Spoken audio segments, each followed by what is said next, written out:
دختری جانانه شیرین و فرهاد آمد.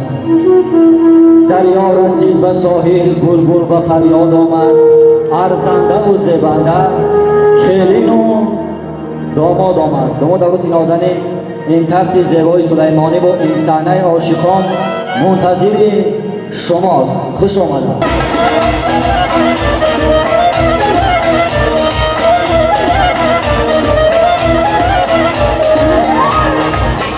زجای خیش برخیزه که با دیدان می آید، گلی و بلبله از دل رخسان می آید. لبی داماد خندان است و دو چشمانش درخشان که سرمست است و خوشبخت از وصالی یاد می آید. مرحبا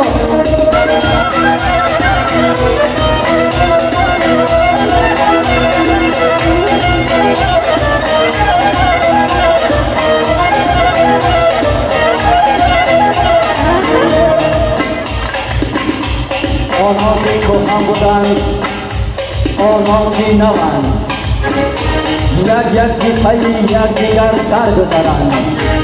این ملک جهان و کس نماند جاوید، رفتند رویم باز آیند و روند.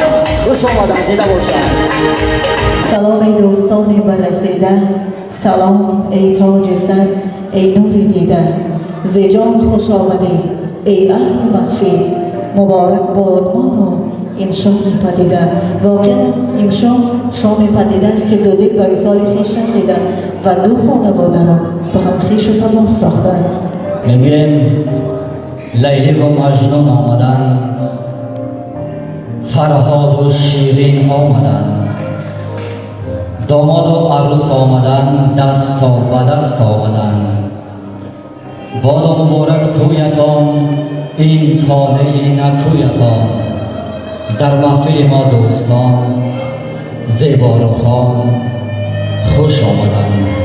دوستان عزیز، مهمانان بالا مقام، سرآول قدم‌های رنجانموده شما را بر این کاشانه پرمهر و محبت از نام اهل و عائله سید شایف‌ها خیر مقدم نور دیده تاجی سر می‌گیم.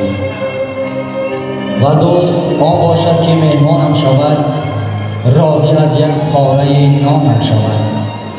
دوست آن باشد که باشد در برم، با دلی صاف در آید از درم. بله، واقعا هم تکی بر سخنهای شما بود که این دو خانواده بزرگ هر یک شما را با یگانه دعوت کرده گفتند ای دوست بیا که توی ما باعث شود، فرزند تو هم الهی که داماد شود.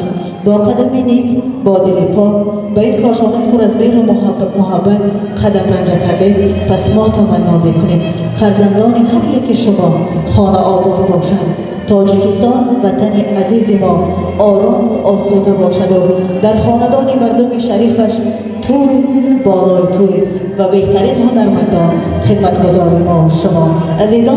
بیاد همه یک جا نظر میکنیم به شاه ملکه، ببینید چقدر ارزنده و زیبنده همدیگرند. خداوند هر دوی شما را خوشرفیق سازد، چون خدا نصیب دانسته است امروز شاهنشاه شب ما بالای تخت شاهنشاهی می‌نشیند. خداوند نصیب دانسته است گلروز نازنین ما شکرانه بالا تاج عروسی و سر کند. پس تمنا میکنیم که خوشبخت و خوشروز باشند و هرگز کم و غم چشمینم به قصد عشقشان گذر نکند. بیاد اجازت بدیم شاه ملکه به تخت خویش بنشینید. عزتتان قبول است. این محفل شماست و از این محفلی که برای شما والدین آوردند شما تنها لذت ببرید. و از شما مهمانان بسیار عزیز و گرامی خواهش میکنم مرحمت نان شکنید، دو دانه به ذهن دوری دندان شکنید، یک لحظه در این معرکه ارمان شکنید، یک بار دیگر خوش آمدید نان شکنید. این همه ناز و نعمتی تاجیکانه برای شما بسته شده است. شما نان شکنید، تشنگی شکنید و لذت چند شادی و نشاط داشته باشید. البته نصیب بانو کل دوستان امروز به خاطر خوشبختی شادمانی نازنین ایرج جان و گلعروس محجبین شکرانه بانو قدم رنجه نمودند. از این رو میگیم دوست کوبت گردر امام مرحبا، دل تنگ نیست ما را چینی ابرو در بغل هم سن نیست.